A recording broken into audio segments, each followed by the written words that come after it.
Hello, इस video में हम 23 तारीख की थर्ड शिफ्ट की जो भी क्वांटिटिव एप्टीट्यूड से रिलेटेड क्वेश्चन है उनको सॉल्व करेंगे। पहला क्वेश्चन है, एक शिविर में कुछ बच्चों का औसत वजन 40 केजी है। यदि 36 केजी औसत वजन वाले 5 बच्चे शिविर में शामिल हो जाएं या यदि 43.2 केजी औसत वजन वाले 5 बच्चे शिविर से चले जाएं तो दोनों स्थितियों में बच्चों का औसत वजन समान रहेगा। आरंभ में शिविर में कितने बच्चे थे? तो हम मान लेते हैं आरंभ में शिविर में n बच्चे थे। ठीक है, इनका औसत कितना है 40, तो टोटल कितना हो जाएगा 40n। ठीक है, फिर इसने बोला है कि जो दो परिस्थितियाँ बताइए इसने, एक तो 36 केजी 5 बच्चों का और एक 43.2 केजी 5 बच्चों का, तो ये दोनों परिस्थितियों में औसत समान है। ठीक है, तो इसका मतलब ये होगा कि हमें एक में तो 40n में ऐड करना होगा 36 × 5 को, और इसको औसत निकालने के लिए इसमें n+5 का भाग चला जाएगा, और दूसरे वाले केस में 40n में हमें माइनस करना होगा 43.2 × 5 को, और इसमें चूंकि इसमें बच्चे जा रहे हैं तो ये n-5 हो जाएगा। ठीक है, और जब इनको सॉल्व करेंगे तो n की वैल्यू 45 आ जाएगी। ठीक है, ये तो हो गया एक लंबा तरीका। अब शॉर्ट तरीका भी है। शॉर्ट तरीका ये है कि सबसे पहले हम क्या करेंगे, 36 को 40 में से घटा देंगे, 40 - 36 करेंगे तो आएगा 4। फिर 43.2 में से 40 घटाएंगे तो आएगा 3.2। ठीक है, इन दोनों का डिफरेंस कितना है 0.8 का। ठीक है, 0.8 का जब 40 में भाग लगा देंगे इस वाले 40 में तो हमारे पास आ जाएगा 50, और ये 50 बच्चे तब होंगे जब 5 बच्चे शिविर में शामिल होते हैं। तो हमसे पूछा आरंभिक बच्चे, तो आरंभिक बच्चे क्या होंगे, आरंभिक बच्चे हो जाएंगे 50 - 5 यानी 45। ठीक है, हमारा अगला क्वेश्चन है, त्रिभुज ABC और DBC उभयनिष्ठ कर्ण BC वाले समकोण त्रिभुज पर है। BD और AC को बढ़ाने पर वे P पर प्रतिच्छेद होती है। यदि PA बराबर 8 सेंटीमीटर, PC बराबर 4 सेंटीमीटर और PD बराबर 3.2 सेंटीमीटर हो तो BD की लंबाई ज्ञात कीजिए। ठीक है, तो सबसे पहले हम डायग्राम बना लेते हैं। तो सबसे पहले हम बना लेते हैं उभयनिष्ठ कर्ण जो कि है BC। ठीक है, इस पे एक तो ये मान लेते हैं कि ये है 90, ये A मान लेते हैं, और एक 90 मान लेते हैं हम, ये है। ठीक है, और ये D जैसा कि बोला गया है, जैसे कि क्वेश्चन में बोला गया है। ठीक है, क्वेश्चन में बोला गया है जो अब इन दोनों AC को और BD को आगे बढ़ाने पर ये P पर मिलते हैं, तो इनको मान लेते हैं हम, इसको थोड़ा सा आगे बढ़ाते हैं तो ये P पर मिलते हैं। ठीक है, फिर इसने बोला है कि जो PA है वो 8 सेंटीमीटर है, यानी यहाँ से यहाँ तक की लंबाई 8 सेंटीमीटर है। फिर PC है वो है 4 सेंटीमीटर, यानी PC 4 सेंटीमीटर है। ठीक है, PD है 3.2, PD है 3.2 यानी यहाँ से लेके यहाँ तक। ठीक है, अब हमें BD निकालनी है जो कि x मान लेते हैं। ठीक है, अब हमें पता है ये जो है 90 है, जैसा कि इसने बोला है कि समकोण त्रिभुज है। ठीक है, तो ये 90 है, तो इसका मतलब यहाँ पर एक ट्रिपलेट बनेगी, और उस ट्रिपलेट में एक 8 होगा। 8 की 2 ट्रिपलेट होती है, एक तो होती है कि 6, 8, 10, दूसरी होती है 15, 8, 17। ठीक है, ये 2 ट्रिपलेट होती है। अब इन दोनों ट्रिपलेट को लगा के हम देख लेंगे, जो भी ऑप्शन आएगा वो हमारा क्वेश्चन का आंसर होगा। तो पहली ट्रिपलेट लेंगे तो ये 8 है, ये 6 होगी, और कर्ण हो जाएगा 10, यानी ये पूरा कितना हो जाएगा 10, और 10 में से 3.2 घटाएंगे तो आएगा 6.8। तो इसका मतलब ये हमारी ट्रिपलेट सही है। ये वाली ट्रिपलेट हम लगाएंगे तो आंसर आएगा नहीं, तो इसका मतलब हमारा जो आंसर होगा वो 6.8 होगा। ठीक है, अब नेक्स्ट क्वेश्चन पे चलते हैं।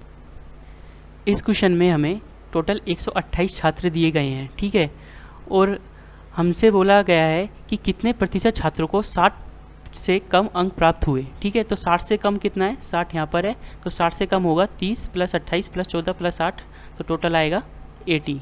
ठीक है, तो कितने प्रतिशत, तो प्रतिशत निकालने के लिए हम इसमें टोटल का भाग लगा देंगे और इंटू 100 कर देंगे। जब इसको सॉल्व करेंगे तो ये 16, और 100 में जब 16 का भाग लगाएंगे तो ये इसमें आ जाएगा कुछ 500/8, और इसको आपस में काटेंगे तो फिर ये आ जाएगा 250/4। तो इस तरह से आज को इसमें भाग लगाएंगे तो अंत में आ जाएगा 62.5%। ठीक है, तो ये हमारे क्वेश्चन का आंसर होगा। हमारा फोर्थ क्वेश्चन है, त्रिभुज एक समबाहु त्रिभुज है जिसकी भुजा 18 सेंटीमीटर है। यदि BC पर बिंदु D इस प्रकार है कि BD बराबर 1/3 BC हो तो AD की लंबाई ज्ञात कीजिए। ठीक है, तो एक समबाहु त्रिभुज बना लेते हैं। सबसे पहले तो मान लेते हैं कि ये एक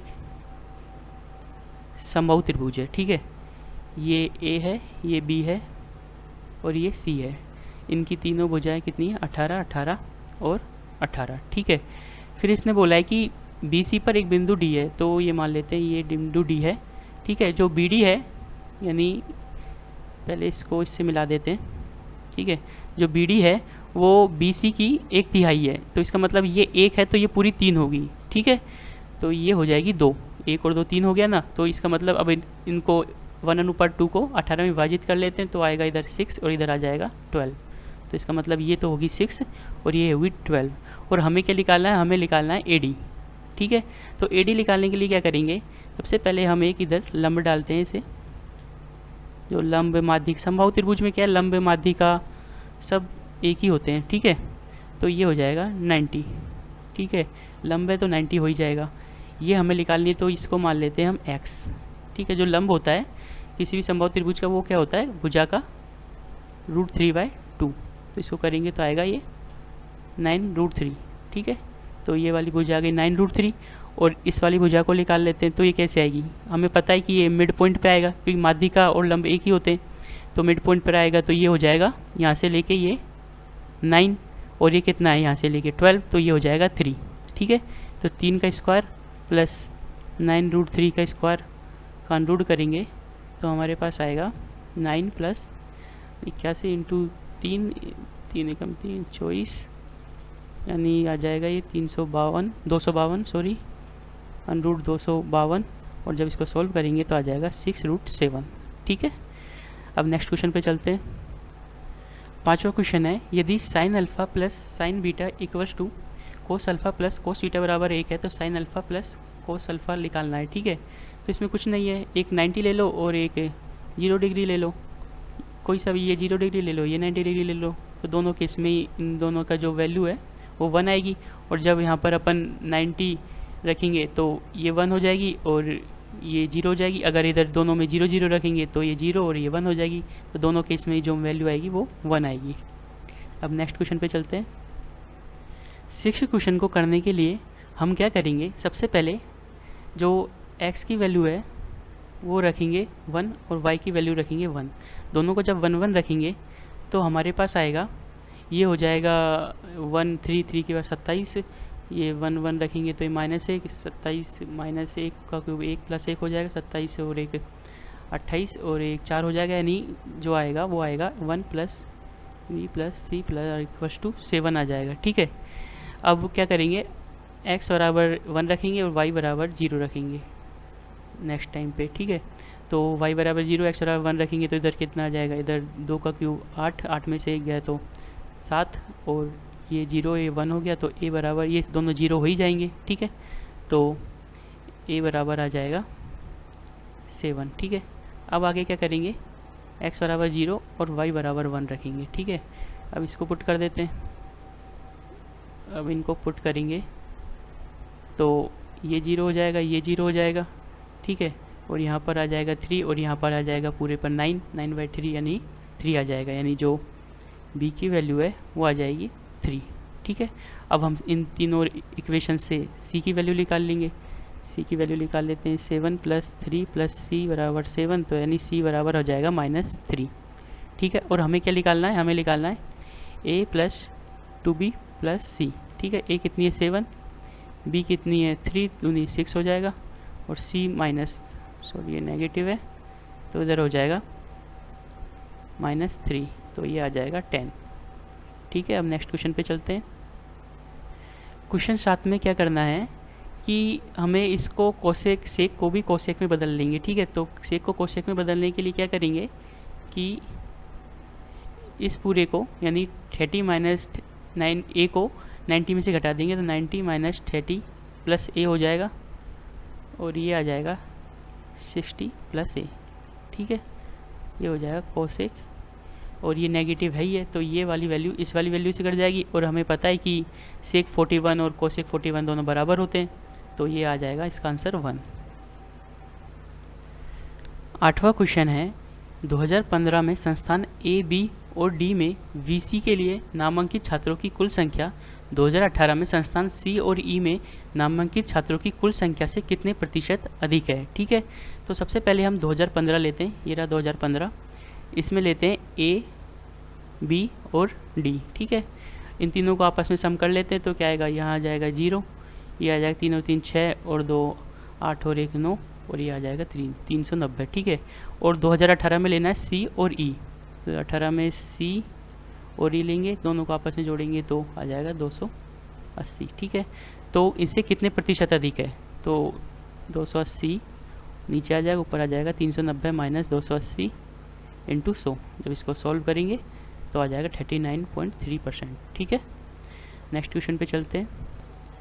हमारा 9वां क्वेश्चन है कि ए बी सी डी एक चक्रीय चतुर्भुज है जिसमें कोण ए x डिग्री, कोण बी 5y डिग्री, कोण सी 2x डिग्री और कोण डी y डिग्री है, तो 3x माइनस वाई निकालना है। ठीक है, तो चक्रीय चतुर्भुज की प्रॉपर्टी है कि आमने सामने की जो कोण्स हैं वो 180 डिग्री के होते हैं। ठीक है, यानी ए और सी इन दोनों का योग 180 होगा, यानी x प्लस 2x बराबर 180 होगा, और 5y प्लस वाई बराबर 180 होगा। ठीक है, x की वैल्यू निकाल लेंगे यहाँ से तो आ जाएगा 60 डिग्री, यहाँ से y की वैल्यू निकाल लेंगे तो आएगा y बराबर 30 डिग्री। ठीक है, और जब इसमें इसको पुट करेंगे तो आ जाएगा 180 माइनस 30 इक्वल्स टू 150, और यही हमारे क्वेश्चन का आंसर होगा।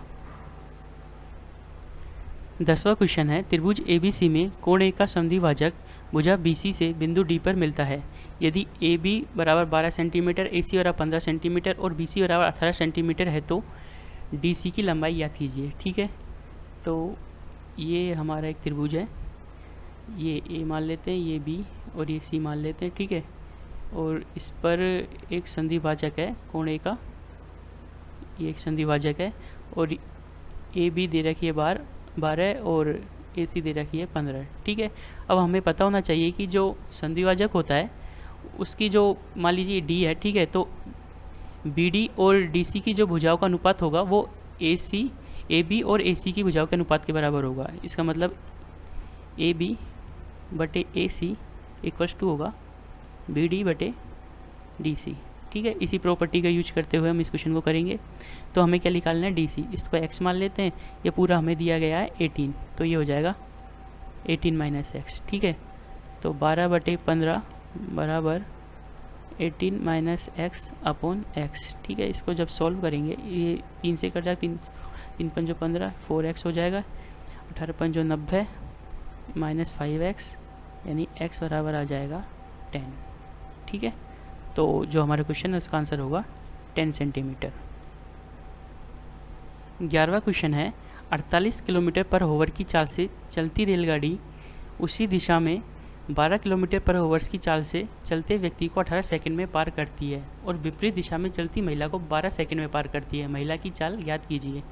ठीक है, तो हमें दिया गया है सापेक्ष, सबसे पहले सापेक्ष गति निकाल लेते हैं। रेलगाड़ी की चाल 48 है और जो व्यक्ति उसी दिशा में चल रहा है उसकी 12 है, तो सापेक्ष गति कितनी हो जाएगी, क्योंकि एक ही दिशा है तो हो जाएगी 48 माइनस 12 यानी 36। ठीक है, अब हमें निकालनी है सबसे पहले ट्रेन की लंबाई। ट्रेन की लंबाई बराबर वो क्या, दूरी बराबर क्या होता है, वेलोसिटी इंटू टाइम। तो वेलोसिटी कितनी है 36 और टाइम कितना है 18। ठीक है, क्योंकि वेलोसिटी किलोमीटर पर आवर्स में, टाइम सेकंड में, तो इसको हम किस में बदल लेंगे, 36 को सेकंड वो मीटर पर सेकंड में बदलने के लिए इसको 5/18 से इंटू कर देंगे, तो 18 दूनी 36, 5 10, यानी T बराबर आ जाएगा 180 मीटर। ये हो गई रेलगाड़ी की लंबाई। ठीक है, अब हमें निकालनी है महिला की चाल, वो मान लेते हैं V। क्योंकि महिला विपरीत दिशा में चल रही है तो जो सापेक्ष गति होगी वो ऐड हो जाएगी, V + 48 हो जाएगी। ठीक है, और वेलोसिटी बराबर होता है दूरी बटे समय। तो दूरी कितनी है, दूरी उतनी होगी जितनी रेलगाड़ी की लंबाई है 180 मीटर, और कितनी सेकंड में पार करिए 12 सेकंड में। जब इसको कैलकुलेट करेंगे तो आएगा 15। ठीक है, तो ये 15 जो आया है वो मीटर पर सेकंड में आया है। ठीक है, इसको किलोमीटर पर आवर्स में बदलने के लिए हम इंटू कर देंगे 18/5 से, तो 5 थी तो आ जाएगा 54। तो V की जो वैल्यू आ जाएगी वो आ जाएगी 6 kilometre per hour. Next question पे चलते हैं। अब 12वां क्वेश्चन है एक निश्चित कार्य को करने के लिए x और y की कुशलताओं का अनुपात 5:7 है। एक्स और वाई मिलकर वही कार्य 70 दिन में पूरा कर सकते हैं। अकेले एक्स ने कार्य शुरू किया और 42 दिन तक कार्य करके छोड़ दिया। अकेले वाई शेष कार्य को कितने दिनों में पूरा करेगा। ठीक है, तो हमें पता है इनकी कुशलता दी गई है 5 और 7। ठीक है, तो इनको जोड़कर 5 + 7 कर देंगे तो आ जाएगा 12। टोटल कुशलता कितनी होगी इनकी 12। 12 को 70 से इंटू कर देंगे। ठीक है, टोटल वर्क आ जाएगा। उसमें से फिर हम माइनस कर देंगे 42 दिन का कार्य, जो भी एक्स का 42 दिन का कार्य है। एक्स का 42 दिन का कार्य कितना होगा 42 इंटू एक्स की कैपेसिटी कितनी है 5 इंटू 5। ठीक है, और हमें निकालना है अकेला वाई कितने दिनों में कार्य करेगा। तो जो भी आएगा इनका परिणाम उसमें हम वाई की कैपेसिटी यानी 7 का भाग लगा देंगे। ठीक है, जब इसको कैलकुलेट करेंगे इधर आ जाएगा 10, इधर आ जाएगा 6, तो 120 - 30 = 90 डेज। ये हमारे क्वेश्चन का आंसर होगा। अब नेक्स्ट क्वेश्चन पे चलते हैं। 13वें क्वेश्चन में हमें ए बी सी की वैल्यू निकाल के यहाँ पुट करनी है। ठीक है, तो ए बी सी की वैल्यू हम निकाल लेते हैं। तो सी की वैल्यू तो यहाँ पर 0 आ जाएगी क्योंकि यहाँ पर सी का कोई कांस्टेंट है नहीं। ठीक है, केवल c² है। अब ए की निकाल लेते हैं। ए की तो इधर 12a में 2 का भाग लगाएंगे तो 6। ठीक है, क्योंकि अपन जब भी स्क्वायर करते हैं ना a + b का स्क्वायर करेंगे तो बीच में 2a भी आता है। ठीक है, तो इसलिए 2 को हम भाग लगा देते हैं 12 में, तो 12 6 आ जाएगा। ठीक है, तो a² का कांस्टेंट कितना है 9, तो 6 में हम 9 का भाग लगा देंगे। ठीक है, इसी तरह b निकाल लेते हैं। b कितना है 24 है, 24 में 2 का भाग लगाएंगे कितना, b का कांस्टेंट 24 है। ठीक है, और 24 में 2 का भाग लगाएंगे तो कितना है 12, और 12 में b का जो स्क्वायर है उसका कांस्टेंट क्या है 9 का भाग लगा देंगे। ठीक है, इधर आ जाएगा 2/3, इधर आ जाएगा 4/3। ठीक है, अब इसको आगे सॉल्व करते हैं। तो अब इसको हम इन वैल्यू को इधर रख देते हैं। तो c तो 0 हो ही गया, तो a और b की रख देते हैं। 6 × 2/3 प्लस 9 × 4/3, 3 × 4 = 12, 4 12 + 4 का रूट कर देंगे तो आ जाएगा 4। तो इसका आंसर होगा 4। अब नेक्स्ट क्वेश्चन पे चलते हैं। 14वां क्वेश्चन है 2013 से 2015 तक कच्चे माल की खरीद के लिए निवेशित कुल राशि और 2014, 16 और 17 में तैयार माल की कुल बिक्री का अनुपात निकालना है। ठीक है, तो 13 से 15 चलना है और निवेशित कुल राशि लेनी है। तो निवेशित राशि शुरू वाली है। ठीक है, और अपन को चलना है 13 से 15 तक, तो ये तीनों राशि आ जाएंगी। ठीक है, 250 में 350 जोड़ेंगे तो आएगा 600, 600 में जब 325 जोड़ेंगे तो आएगा 925। ठीक है, तो ये तो हो गया 925। अब निकाल लेते हैं 14, 16 और 17 की तैयार माल ये है, तो हमें चाहिए 14, 16 और 17। ठीक है, जब इनको सम करेंगे तो ये 25 से जुड़ जाएगा 500 और 500 कितना हो जाएगा 1000 और 600 1600। ठीक है, और जब इसको काटा पीटी करेंगे तो 5 × 5, 5 × 8 = 40 और 5 × 5 = 25। इधर आएगा 5 × 3 = 15, 5 × 10, फिर 5 से काटेंगे 5 × 3 = 15, 5 × 7 = 35, 5 × 6 = 30 और 5 × 4 = 20। ठीक है, तो 37:64 आ जाएगा। ठीक है, अगले क्वेश्चन पे चलते हैं। 15वां क्वेश्चन है 2014, 15 और 17 में संस्थान बी में बीसी के लिए नामांकित छात्रों की औसत संख्या तथा 2013 और 16 में नामांकित संस्थान ई में नामांकित छात्रों की औसत संख्या का योगफल ज्ञात कीजिए। ठीक है, तो सबसे पहले हमें बी में लेना है 14, 15 और 17। ठीक है, तो 14 बी में लेना है 14, 15 और 17। ठीक है, इनका सम कर लेते हैं। 38 और 32 होते 70 यानी 270, 270 यानी 370, 370 और 35 405। ठीक है, ये तो हो जाएगा 405। इसका निकालना है हमें औसत, तो 3 का भाग लगा देंगे। ठीक है, और फिर लेना है हमें 13 और 18 का ई के अंदर 13 और 18, इन दोनों को जब सम करेंगे 105 में 145 जोड़ेंगे तो आएगा 250। ठीक है, और औसत कितना आ जाएगा, इसका भी औसत लेना है ना, तो 2 का भाग लगा देंगे तो ये आ जाएगा 125 और ये आ जाएगा 3 × 3, 3 × 13, 3 × 5 = 15, 135। ठीक है, और इनका निकालना हमें योगफल, जब योगफल करेंगे तो 35 और 25 60 यानी 260, तो आंसर आ जाएगा 260। नेक्स्ट क्वेश्चन पर चलते हैं। 16वां क्वेश्चन है एक वृत्ताकार लोन का परिमाप 1232 मीटर है। लोन के चारों 7 मीटर चौड़ा मार्ग है। मार्ग का क्षेत्रफल निकालना है। ठीक है, तो लोन के चारों ओर मार्ग बनाना है, तो मार्ग लोन के अंदर तो बनेगा नहीं, बाहर ही बनेगा। ठीक है, तो ये मान लेते हैं ये एक लोन है जिसका जो परिमाप मतलब इसकी परिधि कितनी है 1232 और इसकी एक चारों ओर ये 7 मीटर चौड़ा हमें एक एक रास्ता बनाया है, उसका हमें क्षेत्रफल निकालना है। ठीक है, तो सबसे पहले हम क्या निकालेंगे, इसकी जो रेडियस है वो निकालेंगे। ठीक है, तो हमें परिमाप या परिधि दी गई है, तो 2 इंटू 22/7 इंटू आर करेंगे तो आर की वैल्यू आ जाएगी 1232। इसको इससे काटेंगे तो आर की वैल्यू आएगी 196। ठीक है, अब आर की वैल्यू हमारे पास आ गई है, तो अब हम क्या करेंगे, इससे अब हम इस अंदर वाले वृत्त का क्षेत्रफल निकाल लेंगे। ठीक है, और बाहर वाले वृत्त का क्षेत्रफल निकालने के लिए अपन को आर डैश लेना पड़ेगा, जो कि होगा 196 + 7 यानी 203। ठीक है, तो अब हम जो भी रास्ता उसका क्षेत्रफल निकालते हैं तो आएगा पाई आर डैश का स्क्वायर माइनस आर का स्क्वायर। ठीक है, ये वाला फार्मूला जो भी है कॉन्सेप्ट ही है ये, उसको लगा देते हैं। तो 22/7 तो आर डैश कितना 203 का स्क्वायर माइनस आर कितना 196 का स्क्वायर। ठीक है, अब हमें पता है कि ए स्क्वायर माइनस बी स्क्वायर बराबर ए प्लस बी, ए माइनस बी होता है। ठीक है, तो वही हम इधर करेंगे तो आएगा इधर 22/7 इंटू इन दोनों को आपस में जोड़ेंगे तो आएगा 399 और आपस में माइनस करेंगे तो आएगा 7। ठीक है, 7 से 7 कट गया। अब 399 को 22 से मल्टीप्लाई करेंगे तो हमारे पास आ जाएगा 8778। ठीक है, तो कर लेते हैं इसको मल्टीप्लाई इस तरीके से भी कर सकते हैं। ठीक है, इससे जल्दी हो जाएगा। 8800 22 को घटा देंगे तो आ जाएगा, इधर आ जाएगा 8, इधर आ जाएगा 7, इधर 7, इधर 8। ठीक है, 8778 आंसर आ जाएगा। अब नेक्स्ट क्वेश्चन पे चलते हैं। 17वां क्वेश्चन है, किसी वस्तु का अंकित मूल्य 180 रुपये, रेनू इसे अंकित मूल्य पर 20% छूट पर बेचने हैं। ठीक है, तो 25% लाभ प्राप्त करती है, तो वस्तु का कुल क्रय मूल्य निकालना है। ठीक है, तो कुछ नहीं करना है इसमें, हमें MRP यानी अंकित मूल्य दिया गया है 180 रुपये। ठीक है, अंकित मूल्य में 20% की छूट है यानी 80/100 हो जाएगा। ठीक है, उसके बाद जो विक्रय मूल्य आया उस पर 25% का लाभ है, तो ये हमारे पास विक्रय मूल्य आ गया है। ठीक है, इसको क्रय मूल्य में बदलने के लिए 100/125 कर देंगे, क्योंकि 25% का लाभ है ना, तो इसको जब सॉल्व करेंगे तो हमारे पास आ जाएगा 115.20। ठीक है, अब नेक्स्ट क्वेश्चन पे चलते हैं। 18वां क्वेश्चन है, लक्की अपनी आय का 85% खर्च करती है, यदि उसके व्यय में X% की वृद्धि और बचत में 60% की वृद्धि है तो आय में 26% की वृद्धि होती है, तो X का मान निकालिए। ठीक है, तो हम आय मान लेते हैं 100 है। ठीक है, तो 100 में से 85% वह खर्च करती है, एक्सपेंडिचर कितना हो गया 85।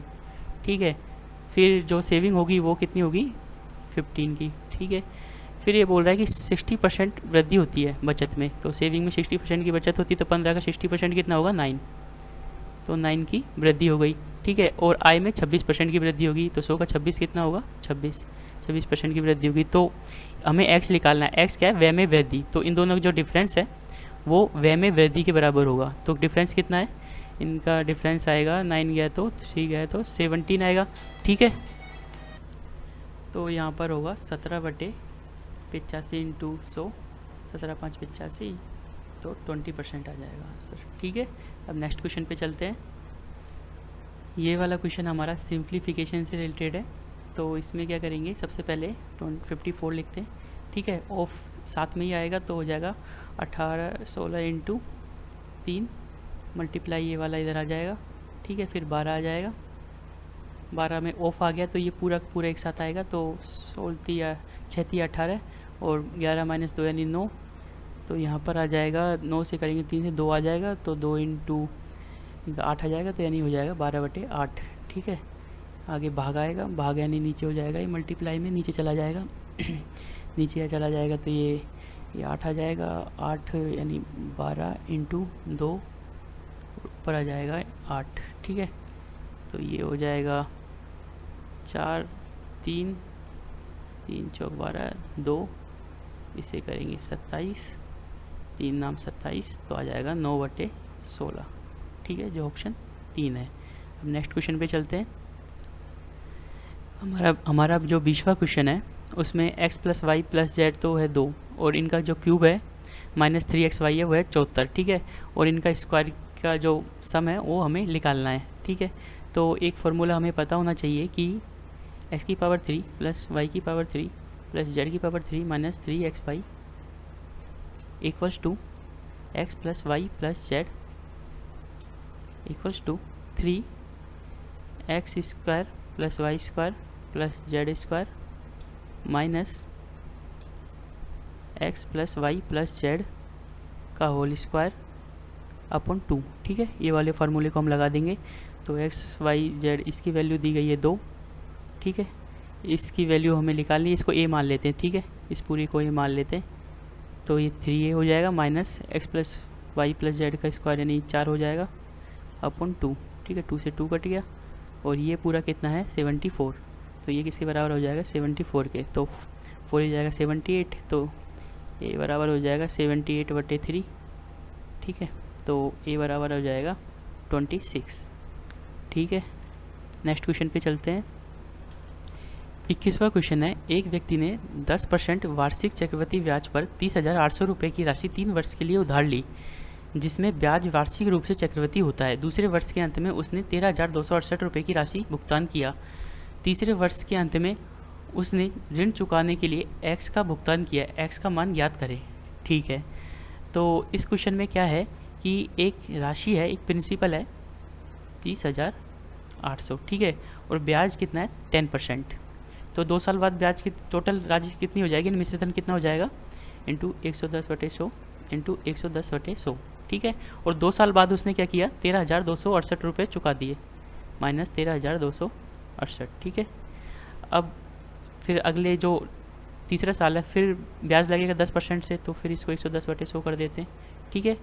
और जो भुगतान किया वो किया x का तीसरे वर्ष, ठीक है। तो x का, तो x की वैल्यू निकाल लेते हैं इसको सोल्व करके। तो इसको जब सोल्व करेंगे तो 308 इंटू 121 माइनस 13,268 इंटू ये 0 से 0 कट जाएगा 11/10, ठीक है। जब इसको आपस में मल्टीप्लाई करेंगे तो आएगा 37,268 माइनस 13,268। जब ये आपस में माइनस हो जाएगा तो बचेगा हमारे पास 24,000, ठीक है। इंटू 11/10 करेंगे ना, 11/10 करेंगे तो 0 से 0, जब इसको मल्टीप्लाई करेंगे इससे तो हमारे पास ये वाली वैल्यू आ जाएगी 26,400, ठीक है। और यही हमारे क्वेश्चन का आंसर होगा। नेक्स्ट क्वेश्चन पे चलते हैं। 22वां क्वेश्चन है, यदि 9 अंक वाली संख्या 89x642875 72 से विभाज्य है तो 3x प्लस 2y का मान ज्ञात कीजिए, ठीक है। तो 72 मतलब होता है 8 × 9, ठीक है। 8 सबसे पहले 8 लेते हैं। 8 में क्या होता है, लास्ट की जो 3 संख्या है वो 8 से विभाज्य होनी चाहिए। तो 8 का भाग लगाएंगे 8 में पूरा चल जाएगा, 7 में यानी y की वैल्यू यहाँ पर 2 होगी, ठीक है। तो y की वैल्यू आ गई हमारे पास।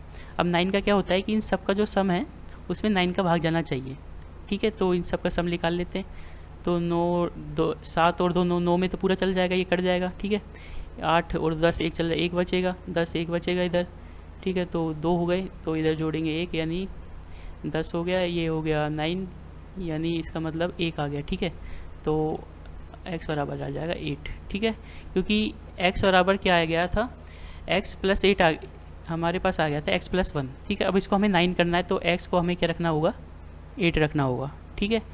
तो x बराबर 8 आ गया, तो x को 8 को इधर पुट करेंगे तो इधर आएगा 8 × 24 और 2 दूनी 4 यानी 28। अब नेक्स्ट क्वेश्चन पे चलते हैं।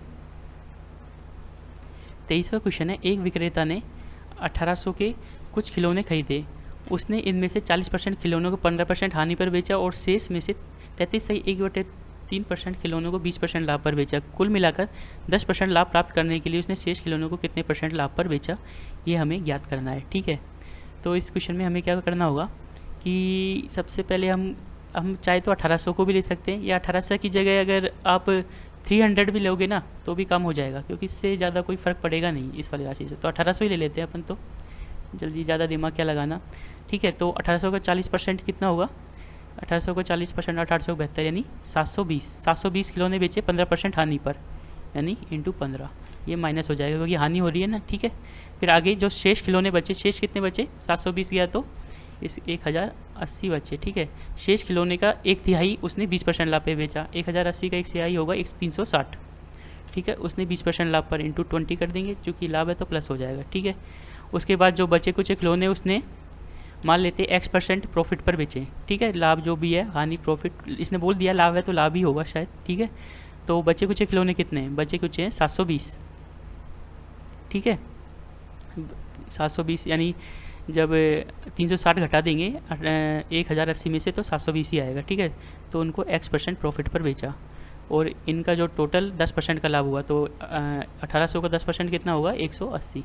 ये 180 के बराबर हो जाएंगे, ठीक है। तो अब इसको आगे सॉल्व करते हैं, अपॉन 100 अपॉन 100 अपॉन 100, ठीक है। परसेंटेज है ना तो इसलिए अपन 100 कर दिया। अब इसको आगे सॉल्व करते तो पहले इसको 0 से 0 कर देते हैं, ठीक है। और एक 0 को यहाँ शिफ्ट कर देते तो आएगा -72 into 15 plus 36 into 20 plus 72x equals to 1800, ठीक है।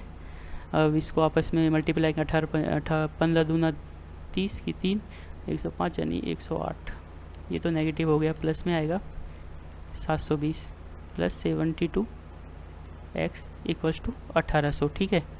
जब इसको इससे करेंगे तो 360 आएगा और चूंकि ये माइनस वाला बड़ा है तो इधर प्लस हो जाएगा तो आएगा 72x बराबर 1800 प्लस 360, ठीक है।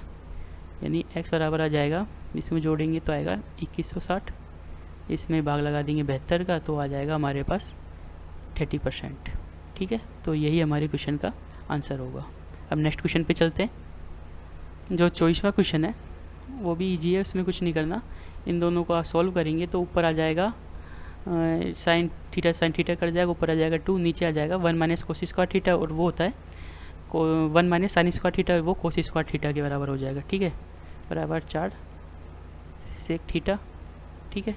अब इसको ऊपर ले जाएंगे तो ये सेक में बदल जाएगा 2 सेक स्क्वायर थीटा बराबर 4 सेक थीटा से सेक थीटा कट गया तो सेक थीटा बराबर बचा 2, ठीक है। यानी थीटा कितना आएगा 60 डिग्री, थीटा 60 डिग्री आ गया तो कोस 60 होता है 1/√3 और जो कोसेक 60 होता है वो होता है 2/√3। जब इसको सोल्व करेंगे तो आएगा 3/√3, यानी जो वैल्यू आएगी, आंसर आएगा वो आएगा √3, यानी ऑप्शन सी, ठीक है। अब नेक्स्ट क्वेश्चन पे चलते हैं। 25वां क्वेश्चन है, संख्याओं 54, 49, 22 एंड 21 में से प्रत्येक से x को घटाने पर प्राप्त संख्या समानुपात में है, तो हमें इसका जो अनुपात है वो निकालना है, ठीक है। तो इस क्वेश्चन में क्या करेंगे, एक ट्रिक यूज में लेंगे। 54, 49, 22, 21 इन दोनों डिफरेंस निकालेंगे, 1 आएगा, इन दोनों का डिफरेंस निकालेंगे तो 5 आएगा, ठीक है। 5 को इससे इंटू करेंगे और 1 को करेंगे हम 54 से इंटू, तो 1 को 54 से इंटू करने पर 54 आएगा, 5 को y से करने पर 110 आएगा, ठीक है। तो 110 माइनस 54 निकालेंगे तो हमारे पास आएगा 56, ठीक है। और 56 में 5 माइनस 1 यानी 4 का भाग लगा देंगे तो हमारे पास आ जाएगा 4 एकम 4, 4 चौक 16, 14, ठीक है। अब हमारे पास जो ये वैल्यू आई है वो x की वैल्यू है, ठीक है, यानी x की वैल्यू है जो भी हमें घटाना है।